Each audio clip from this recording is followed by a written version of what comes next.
Ma famille a décidé que j'étais perturbé quand j'avais 14 ans. Ce fut l'année où j'ai cessé de me disputer. L'année où j'ai appris que le silence était plus sûr que de me défendre. L'année où j'ai découvert que les vêtements gris et les mouvements discrets me rendaient invisible lors des dîners de famille. Sophie traverse une phase, a dit maman à des proches, sa voix dégoulinant d'une inquiétude qui ressemblait à de l'art de la performance.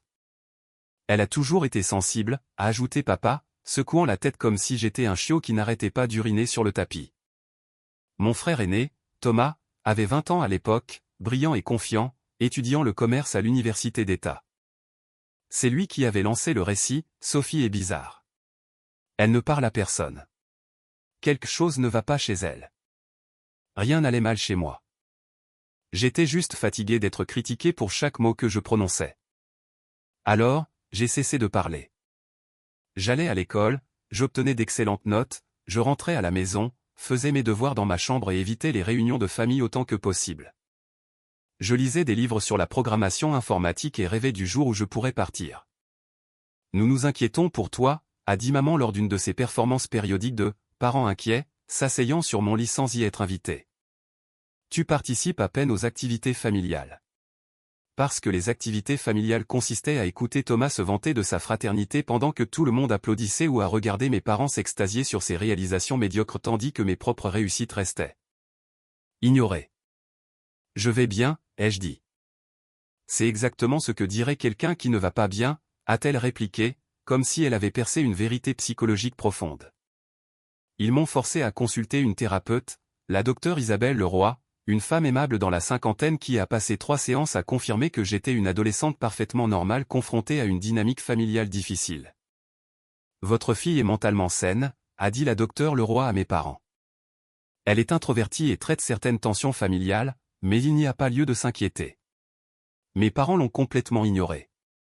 Le récit de « Sophie l'a perturbée » est devenu l'évangile familial. Chaque moment de calme était une preuve de mon instabilité. Chaque fois que je choisissais de lire plutôt que de socialiser, cela prouvait que quelque chose n'allait pas chez moi. Chaque limite que je fixais était un symptôme. Elle a besoin d'aide, a dit papa lors d'un repas de famille important, quand j'avais 17 ans, comme si je n'étais pas assise juste là. De l'aide professionnelle, a acquiescé maman. Thomas a ricané. Elle a toujours été bizarre. J'ai cessé complètement d'assister au dîner de famille après ça. J'ai obtenu mon diplôme de fin d'études secondaires avec un 4,0, j'ai reçu une bourse complète pour étudier l'informatique et j'ai déménagé à 3 heures de là pour l'université. Pour la première fois depuis des années, je pouvais respirer. Mes parents ont appelé ça fuir mes problèmes. J'ai appelé ça de la survie. C'est à l'université que j'ai appris que je n'étais pas brisé. Ma famille l'était. J'ai rencontré des gens qui valorisaient l'intelligence tranquille, des professeurs qui appréciaient la profondeur plutôt que la performance, des amis qui comprenaient que l'introversion n'était pas une pathologie. J'ai excellé dans mon programme. J'ai occupé 3 emplois à temps partiel pour compléter ma bourse. J'ai commencé à travailler en tant qu'indépendante, créant des sites web, corrigeant des vulnérabilités de sécurité, et offrant des services de consultation sur l'infrastructure réseau. À ma 3e année, j'avais économisé 45 000 €. Au moment de l'obtention de mon diplôme, j'avais 110 000 € et une offre d'emploi d'un entrepreneur de la défense me payant 75 000 € par an. Exceptionnel pour une nouvelle diplômée. Je n'ai pas parlé des détails du travail à ma famille. Je leur ai dit que je faisais de l'informatique pour le gouvernement. Du secrétariat, a demandé maman. Technique, ai-je corrigé. Oh, comme du soutien informatique, a dit Thomas d'un ton désinvolte. Il travaillait pour l'entreprise immobilière commerciale de notre père, gagnant 55 000 € et vivant dans un appartement que mes parents l'avaient aidé à acheter. Quelque chose comme ça, ai-je dit. Le poste exigeait une habilitation de sécurité top secret, ce qui impliquait des enquêtes approfondies sur les antécédents, des entretiens et des évaluations psychologiques. J'ai tout réussi facilement. La docteure Aïcha Benali a effectué ma première évaluation psychiatrique. Elle avait la quarantaine, était diplômée de la Sorbonne et l'une des principales expertes en évaluation psychologique pour les habilitations de sécurité du gouvernement. Vous êtes l'une des candidates les plus mentalement stables que j'ai évaluées, m'a-t-elle dit après notre session de 3 heures. Forte régulation émotionnelle, excellent jugement, aucun schéma préoccupant. Ma famille pense que je suis perturbé, ai-je dit. Elle a levé un sourcil. Basé sur quoi? Je suis calme. Je ne m'engage pas dans les drames familiaux. Je fixe des limites. La docteure Ben Ali a pris note. Ce sont des signes de santé, pas de maladie. Je devrais vous évaluer trimestriellement pour l'année prochaine dans le cadre du maintien de votre habilitation, mais je n'anticipe aucun problème. Il avait raison. Tous les 3 mois, je rencontrais la docteure Ben Ali. Chaque fois, elle confirmait ce que je savais déjà, j'allais bien. Ma carrière s'est accélérée. En 2 ans, je gérais des projets classifiés d'une valeur de 11 millions d'euros. En 4 ans, je dirigeais une équipe de 15 ingénieurs sur des contrats totalisant 60 millions d'euros par an. Mon salaire a atteint 160 000 euros. Puis 220 000 euros. Puis, avec les primes et la participation aux bénéfices des projets que je dirigeais, plus de 360 000 euros par an. J'ai acheté une maison, une petite maison avec 3 chambres dans un quartier tranquille. J'ai investi avec prudence. Je vivais confortablement mais pas ostensiblement. Je voyais ma famille 2 fois par an, à Noël et à une fête familiale importante, des obligations que j'endurais plutôt que j'appréciais. Tu fais toujours des trucs d'informatique, me demandait Thomas, son ton suggérant que je gaspillais mon potentiel. Oui. Sophie n'a jamais été ambitieuse, disait papa. Certaines personnes se contentent de la médiocrité. Je hochais la tête et ne disais rien, comme j'avais appris à le faire à 14 ans. Ce qu'il ne savait pas, c'est que je détenais une habilitation de sécurité top secret SCI. Ce qu'il ne savait pas, c'est que je donnais des consultations sur des systèmes de cyberdéfense protégeant des infrastructures nationales critiques. Ce qu'il ne savait pas, c'est que mon travail assurait littéralement la sécurité du pays. Je ne leur disais pas parce qu'ils ne me croiraient pas ou, pire, ils trouveraient un moyen de le minimiser. Alors, je restais silencieuse, je rendais visite 2 fois par an et je construisais ma vie en paix. Puis, mon oncle est mort, et tout a changé. L'oncle Antoine Dubois était le frère aîné de mon père, riche et sans enfant. Il avait fait fortune dans les investissements technologiques dans les années 1990 et avait pris sa retraite à 55 ans. Je l'avais toujours aimé. Il était l'un des rares membres de la famille à ne pas me traiter comme si j'étais défectueuse. Nous avions créé des liens grâce à notre intérêt commun pour la technologie, même si je ne lui avais jamais raconté l'étendue complète de mon travail. Quand il est mort subitement à 68 ans d'une crise cardiaque, la famille s'est réunie pour les funérailles. Thomas calculait déjà les parts d'héritage avant que l'oncle Antoine ne soit sous terre. Il valait au moins 9 millions d'euros, l'ai-je entendu dire à notre père. Partagé en 4, ça fait 2,25 millions d'euros chacun. Antoine a toujours été généreux, a acquiescé papa. Il prendra soin de la famille. La lecture du testament était prévue une semaine après les funérailles. Nous nous sommes réunis dans le cabinet d'avocats Masson et associés. L'avocat de l'oncle Antoine, maître Julien Masson, était un homme distingué dans la soixantaine, aux cheveux argentés et à l'expression illisible. La succession d'Antoine totalise 7,5 millions d'euros, a-t-il commencé. Il a pris des dispositions très spécifiques. Thomas s'est penché en avant. Papa a sorti son téléphone pour prendre des notes. Maman a ajusté ses perles. À son frère, Philippe, 100 000 euros. Papa a hoché la tête, l'air légèrement déçu. À son neveu, Thomas, 100 000 euros. Le visage de Thomas s'est crispé, mais il n'a rien dit.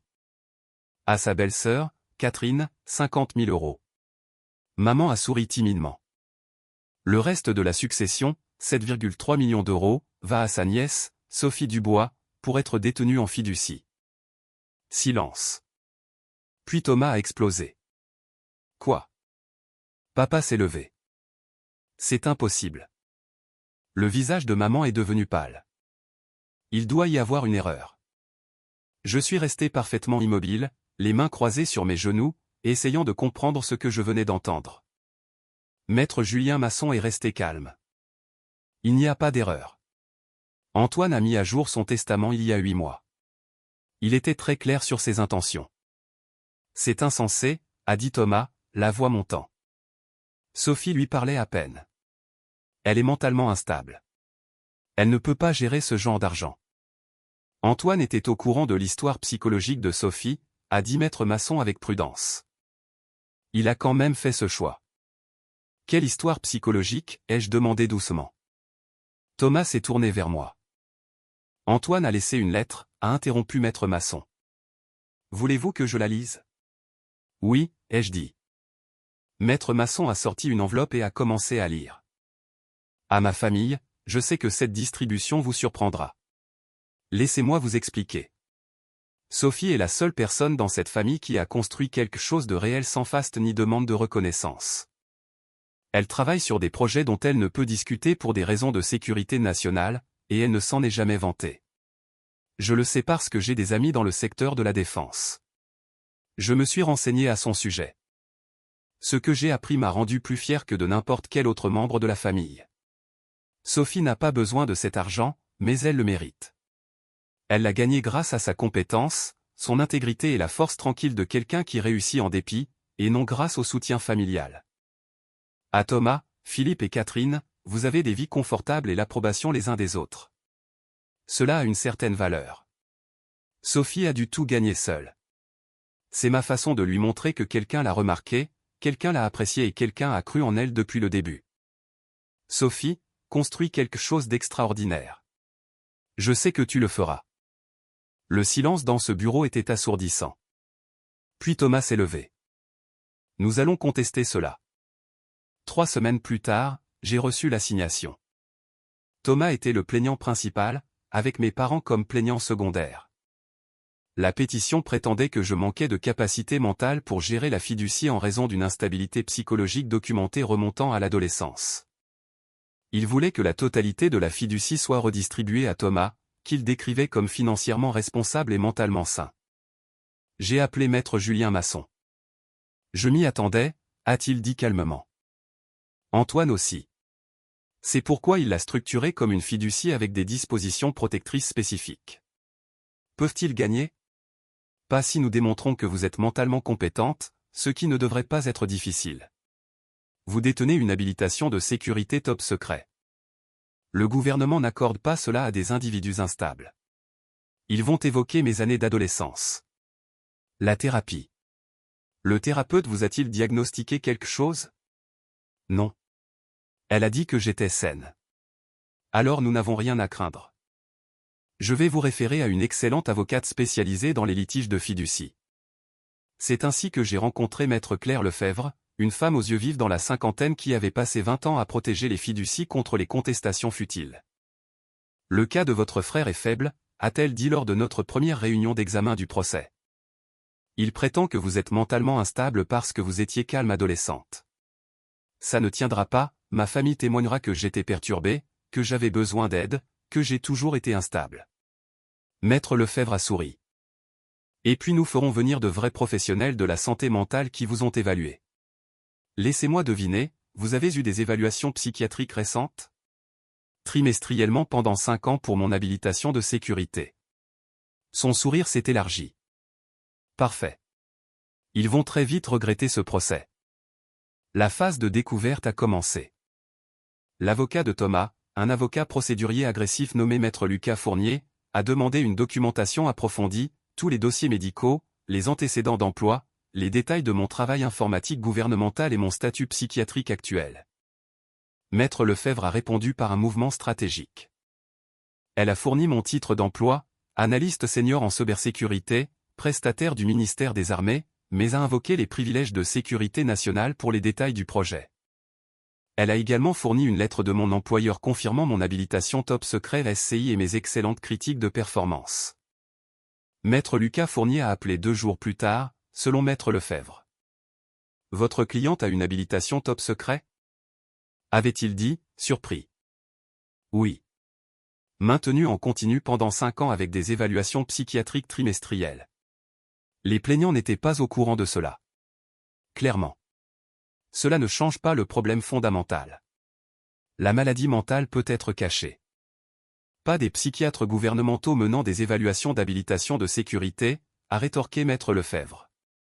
Mais si vous souhaitez procéder et demander à vos clients d'expliquer à un juge pourquoi ils pensent en savoir plus que des psychiatres formés à la Sorbonne et des enquêteurs de sécurité fédéraux, soyez mon invité. La date de l'audience a été fixée à 6 semaines. La salle d'audience était froide, littéralement et atmosphériquement. Le juge Pierre Valmont présidait, un homme sévère dans la fin de la soixantaine, connu pour son intolérance aux poursuites futiles. Thomas était assis avec mes parents et maître Lucas Fournier. J'étais assise avec maître Lefebvre. La galerie était principalement vide à l'exception de quelques observateurs et d'un sténographe judiciaire. Maître Lucas Fournier a ouvert son dossier. Votre honneur, il s'agit d'une simple question de capacité mentale. Sophie Dubois a un historique documenté d'instabilité psychologique remontant à l'adolescence. Elle était renfermée, non communicative et nécessitait une intervention thérapeutique. Sa propre famille a constamment exprimé des préoccupations concernant sa santé mentale. Il a fait un geste vers ma famille. Les plaignants cherchent à protéger une fiducie substantielle contre une mauvaise gestion par quelqu'un qui n'a pas la capacité de la gérer de manière responsable. Mon père a été le premier à témoigner. Monsieur Dubois, pouvez-vous décrire le comportement de votre fille pendant son adolescence? Papa s'est installé dans son témoignage comme s'il l'avait répété. Sophie était perturbée. Elle s'isolait, refusait de participer aux activités familiales, parlait à peine à qui que ce soit. Nous étions très inquiets. Avez-vous cherché de l'aide pour elle? Oui. Nous l'avons emmenée voir une thérapeute quand elle avait 16 ans. Et quel a été le résultat? La thérapeute a dit qu'elle allait bien, mais nous savions mieux. Un parent connaît son enfant. Maître Fournier a hoché la tête avec sympathie. Son comportement s'est-il amélioré au fil des ans? Non, elle est toujours renfermée, communique à peine avec la famille, reste à l'écart. Elle prétend travailler pour le gouvernement, mais nous n'en avons jamais vu de preuve. Elle est évasive sur sa vie. Selon vous, est-elle capable de gérer 7,3 millions d'euros? Absolument pas. Elle gère à peine des relations familiales normales. Ma mère a témoigné ensuite, sa performance dégoulinant de fausses inquiétudes. Sophie a toujours été fragile, a-t-elle dit, tamponnant des yeux complètement secs. En tant que mère, on sait quand quelque chose ne va pas. Elle n'a jamais été capable de gérer le stress ou les responsabilités.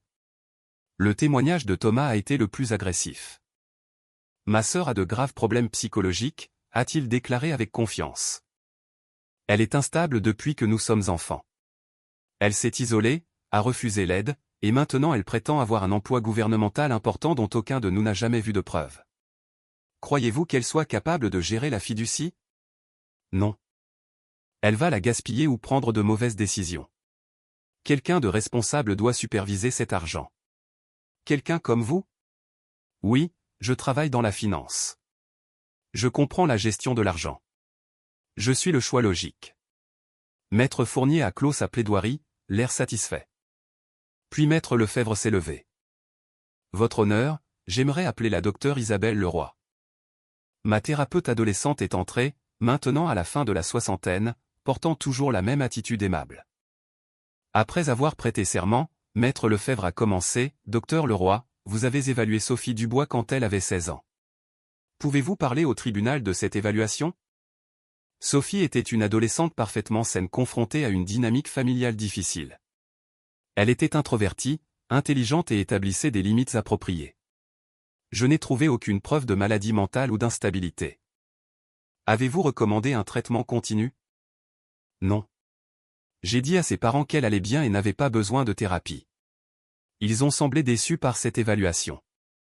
Déçus? Ils voulaient que je lui diagnostique quelque chose. Je ne pouvais pas parce qu'il n'y avait rien à diagnostiquer. Maître Fournier a refusé de contre-interroger. Maître Lefebvre a souri. J'aimerais appeler notre prochaine témoin, la docteure Aïcha Ben Ali. Une femme dans la quarantaine est entrée, vêtue d'un tailleur professionnel et portant un dossier impressionnant de documents. Elle avait la confiance tranquille de quelqu'un qui savait exactement à quel point elle était crédible. Après avoir prêté serment, Maître Lefebvre a commencé. Docteur Ben Ali, veuillez énoncer vos qualifications. Je suis psychiatre agréé, diplômé de la faculté de médecine de la Sorbonne, spécialisé dans les évaluations psychologiques pour les habilitations de sécurité du gouvernement. J'ai effectué plus de 3000 de ces évaluations au cours de ma carrière. Comment connaissez-vous Sophie Dubois? Je l'ai évaluée trimestriellement au cours des 5 dernières années dans le cadre du maintien de son habilitation de sécurité top secret. Le tribunal est devenu silencieux. Le visage de Thomas a rougi. Mes parents ont échangé des regards choqués. Maître Lefebvre a continué. Pouvez-vous expliquer ce que nécessite une habilitation de sécurité top secret? C'est l'une des habilitations de sécurité les plus élevées accordées par le gouvernement français. Les candidats subissent des enquêtes approfondies sur les antécédents, des entretiens et des évaluations psychologiques. Nous évaluons la stabilité mentale, le jugement, la fiabilité et la dignité de confiance. Les normes sont extrêmement rigoureuses, et Sophie a réussi ces évaluations. Non seulement elle les a réussies, mais elle est l'une des personnes les plus mentalement stables que j'ai évaluées. Excellente régulation émotionnelle, jugement supérieur, forte moralité et gestion du stress exceptionnelle. Vous l'avez évaluée 20 fois en 5 ans? Oui. Tous les 3 mois, comme l'exige son niveau d'habilitation. Et votre évaluation a-t-elle été constante? Complètement. Sophie Dubois ne présente aucun signe de maladie mentale, d'instabilité ou de jugement altéré. En fait, son profil psychologique est ce que nous appelons exceptionnel. Elle se classe dans les 5% supérieurs de tous les détenteurs d'habilitation pour la stabilité mentale et émotionnelle. Maître Lefebvre a sorti des documents. Votre honneur, je soumets les rapports d'évaluation de la Dr Ben Ali, ainsi que des lettres du ministère des Armées confirmant le statut d'habilitation de Mademoiselle Dubois et sa performance exemplaire. Le juge Valmont a examiné les documents, son expression passant de neutre à ouvertement sceptique à l'égard des plaignants. Maître Lefebvre s'est tourné vers la Dr Ben Ali. Docteur, les plaignants ont affirmé que Mademoiselle Dubois était perturbée adolescente, renfermée et qu'elle nécessitait une thérapie. Cela vous inquiète-t-il? Absolument pas. L'introversion n'est pas une pathologie. Établir des limites avec des membres de la famille difficile et sain, pas perturbés. Ce qui serait préoccupant pour moi serait quelqu'un qui ne pourrait pas établir de limites ou qui chercherait une validation externe constante. Selon votre opinion professionnelle, Sophie Dubois est-elle capable de gérer une fiducie de 7,3 millions d'euros? Absolument. Elle gère des projets classifiés valant des dizaines de millions d'euros pour le gouvernement fédéral. Elle exerce un jugement sain sous une pression extrême. Elle est plus qualifiée que la plupart des gens pour gérer une responsabilité financière importante. Merci, Dr Ben Ali. Maître Lucas Fournier s'est levé pour le contre-interrogatoire, l'air considérablement moins confiant qu'auparavant. Dr Ben Ali, n'est-il pas possible pour quelqu'un de cacher une maladie mentale, même à un professionnel qualifié? Lors d'une seule évaluation, peut-être. Sur 20 évaluations s'étalant sur 5 ans, avec des enquêtes approfondies sur les antécédents et des entretiens avec des collègues, nous aurions vu des schémas. Mais Maître Fournier, le gouvernement fédéral fait confiance à Sophie Dubois avec des informations qui pourraient affecter la sécurité nationale. Ils ont enquêté sur elle plus minutieusement que vous n'avez enquêté sur qui que ce soit dans votre vie. Si elle était instable, son habilitation aurait été révoquée immédiatement. Thomas s'est assis. Maître Lefebvre a appelé un dernier témoin, Maître Julien Masson, l'avocat de l'oncle Antoine. Monsieur Masson, Antoine Dubois était-il au courant de l'habilitation de sécurité et de la carrière de sa nièce? Oui. Il avait des amis dans le secteur de la défense et s'est renseigné à son sujet. Il était immensément fier de ses réalisations. Avait-il des préoccupations concernant sa capacité mentale? Aucune. Il a spécifiquement déclaré lors de réunions avec moi que Sophie était le membre le plus compétent de sa famille et qu'il lui faisait entièrement confiance. Merci. Le juge Valmont a appelé une brève suspension. Lorsque nous nous sommes réunis à nouveau, le juge Valmont a regardé directement mon frère. J'ai examiné les preuves présentées. C'est l'une des poursuites les plus sans fondement que j'ai vues en 20 ans sur le banc. Le visage de Thomas est devenu rouge. Les plaignants affirment que la défenderesse manque de capacité mentale parce qu'elle était calme adolescente. Pendant ce temps, la défenderesse détient l'une des habilitations de sécurité les plus élevées accordées par le gouvernement français, gère des projets classifiés valant des millions. Et a été constamment évaluée comme exceptionnellement mentalement stable par des psychiatres formés à la Sorbonne. La voix du juge Valmont s'est durcie. Les plaignants n'ont soit pas pris la peine d'apprendre les faits de base sur leurs propres membres de la famille, soit ils les savaient et ont quand même intenté ce procès. L'un ou l'autre scénario est inacceptable. Mon père s'est agité inconfortablement. Ma mère a fixé ses mains. Antoine Dubois a fait un choix éclairé de laisser son patrimoine aux membres de la famille qu'il jugeait le plus compétent. Rien de ce qui a été présenté ici ne suggère qu'il avait tort. La fiducie est maintenue telle qu'elle a été rédigée. Il a marqué une pause. De plus, Je sanctionne les plaignants de 65 000 € pour avoir intenté une poursuite futile, plus les frais juridiques de mademoiselle Dubois de 40 000 €. Un total de 105 000 €, partagé entre les 3 plaignants. Le coup de marteau est tombé. Affaire classée. Thomas s'est levé, le visage violet de rage. C'est elle vous ment depuis des années. Monsieur Dubois, une autre explosion et je vous tiendrai en outrage à la cour, a averti le juge Valmont. Elle travaille pour le gouvernement. Il a une habilitation top secret. Huissier, veuillez faire sortir Monsieur Dubois. Alors que la sécurité s'approchait, Thomas s'est tourné vers moi, sa voix se brisant. Tu nous as laissé croire que tu n'étais personne. Tu nous as laissé croire que tu n'étais qu'une secrétaire de bas niveau. Je l'ai regardé calmement. Je n'ai jamais dit que j'étais secrétaire. Vous l'avez présumé. Je vous ai corrigé une fois, et vous m'avez renvoyé. Alors, j'ai cessé d'essayer. Nous avions le droit de savoir. Non, ai-je dit doucement. Vous aviez le droit de demander respectueusement, de me croire quand je répondais, de montrer un intérêt de base pour ma vie. Vous avez choisi la moquerie à la place. Cela vous incombe, pas à moi. Ma mère a finalement parlé, sa voix tremblante. Comment as-tu pu nous cacher ça? Parce que vous avez passé toute mon enfance à me dire que j'étais perturbé, brisé et instable. Pourquoi partagerais-je mon succès avec des gens qui voulaient que j'échoue? Papa s'est levé, le visage dur. Nous sommes ta famille. Vous êtes des gens qui partagent mon ADN, ai-je corrigé. La famille exige le respect, le soutien et la confiance. Vous ne m'avez jamais offert ces choses. L'huissier a escorté Thomas, qui continuait de crier. Mes parents ont suivi sans un mot de plus. À l'extérieur de la salle d'audience, Maître Lefebvre m'a serré l'épaule. Vous avez été formidable. Merci pour tout. Les sanctions et les frais seront payés dans les 30 jours. S'ils font appel, ce dont je doute, nous poursuivrons des sanctions supplémentaires. La docteure Ben Ali s'est approchée de nous. Sophie, je voulais que vous sachiez que je n'ai pas eu à exagérer quoi que ce soit là-dedans. Chaque mot était vrai. Vous êtes l'une des personnes les plus mentalement saines que j'ai jamais évaluées. Cela signifie beaucoup. Votre famille se trompe à votre sujet. Ils se sont toujours trompés. J'espère qu'aujourd'hui l'a prouvé. Alors que je marchais vers ma voiture, mon téléphone a vibré avec des messages de Thomas. Tu es une menteuse. Tu as manipulé l'oncle Antoine. Nous trouverons un moyen de prouver que tu es instable. J'ai bloqué son numéro, puis les numéros de mes parents.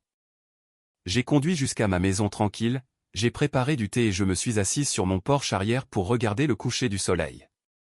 Pour la première fois de ma vie, je me suis senti complètement libre. Les sanctions ont été payées 28 jours plus tard. Ma famille n'a pas fait appel. J'ai utilisé la fiducie de l'oncle Antoine exactement comme il l'avait espéré. J'ai investi dans des entreprises émergentes de cybersécurité, financé des bourses pour les femmes dans les domaines des sciences, technologies, ingénierie et mathématiques. Et établi une fondation soutenant les services de santé mentale pour les jeunes confrontés à des dynamiques familiales toxiques. La fondation s'appelait la Fondation Antoine Dubois pour la Force Tranquille. 6 mois après le procès, j'ai reçu une lettre de Thomas. J'ai failli la jeter, mais la curiosité l'a emportée. Sophie, j'ai passé 6 mois en colère contre toi, contre l'oncle Antoine, contre le tribunal, mais surtout j'ai été en colère contre moi-même. J'ai dû faire face au fait que je ne te connais pas du tout. Que je n'ai jamais essayé de te connaître. Que j'ai passé toute notre vie à supposer que tu étais moins que moi alors que la vérité était l'inverse. Je ne demande pas pardon. Je ne le mérite pas. Je voulais juste que tu saches que je comprends enfin ce que j'ai perdu lorsque j'ai choisi la moquerie plutôt que la curiosité. Tu étais là tout le temps, faisant des choses incroyables, et j'étais trop arrogant pour le voir. J'espère que tu construiras quelque chose d'étonnant avec le cadeau de l'oncle Antoine. J'espère que tu oublieras notre existence. Thomas. Je l'ai lu 2 fois, puis je l'ai classé. Pas le pardon, mais la reconnaissance. C'était déjà ça. Mes parents n'ont jamais repris contact. J'ai entendu par la famille élargie qu'ils racontaient à tout le monde que j'avais volé l'héritage par manipulation, que le juge avait été dupé, que j'étais toujours perturbé et que je finirais par leur donner raison. Laissez-les penser cela, leurs opinions ont cessé d'avoir de l'importance le jour où le coup de marteau du juge Valmont est tombé. 2 ans après le procès, j'ai été promue directrice des opérations de cybersécurité, supervisant des projets d'une valeur de 300 millions d'euros par an dans plusieurs agences gouvernementales. Je voyais toujours la Dr Ben Ali trimestriellement pour mes évaluations d'habilitation. Comment vont les choses, a-t-elle demandé lors d'une session. Bien, calme, productive. Un contact avec votre famille? Aucun. C'est paisible. Elle a souri. Vous savez, en toutes mes années à faire ces évaluations, je n'ai jamais vu quelqu'un d'aussi mal compris par sa propre famille. La dissonance cognitive entre qui ils pensaient que vous étiez et qui vous êtes réellement est remarquable.